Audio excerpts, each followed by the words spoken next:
T20 world cup का बड़ा टाकरा, पाक भारत आसाब शिकनवार का जीता हुआ मैच पाकिस्तान के हाथ से निकल गया। सनसनीखेज मुकाबले के बाद भारत ने पाकिस्तान को 4 विकेटों से शिकस्त दे दी।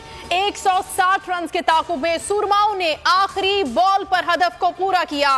कोहली ने नाकाबिले शिकस्त 82 रन बनाए। हार्दिक पांड्या ने 40 रन स्कोर किए। मोहम्मद नवाज ने सबसे ज्यादा 42 रन दिए। इफ्तिखार अहमद पाकिस्तान का इफ्तिखार, 34 गेंदों पर 51 रन बनाए। मिडिल ऑर्डर बैटर की छक्कों की हैट्रिक, 4 छक्के लगाए। चाचा सोशल मीडिया पर ट्रेंड बन गया। शान मसूद की भी निस्फ सेंचुरी, 52 रन बनाकर नॉट आउट रहे।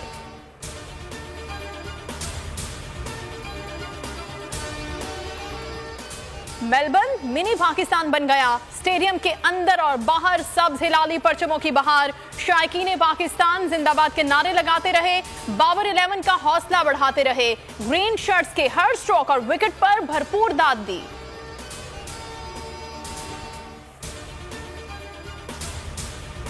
इमरान खान की मकबूलियत बुलंदियों पर पहुंच गई। बरतानवी अखबार इकोनॉमिस्ट ने चेयरमैन पीटीआई को पहले से ज्यादा मकबूल करार दिया।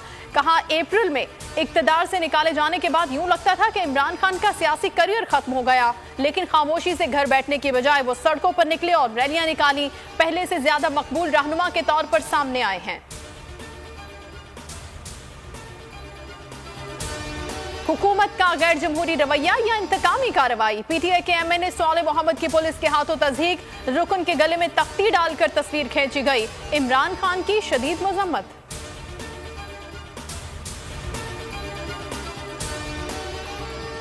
आबिद शेर अली के खिलाफ मुकदमा। रिसाला के शाहिद परवेज ने मौक़िफ़ अपनाया कि लीगी रहनुमा ने सियासी मुखालफत की बिना पर गार्ड्स के हमरा तशद्दुद किया। दीगर 6 अफराद के खिलाफ भी मुकदमा। तशद्दुद, धमकियां देने और हवाई फायरिंग करने की दफात शामिल।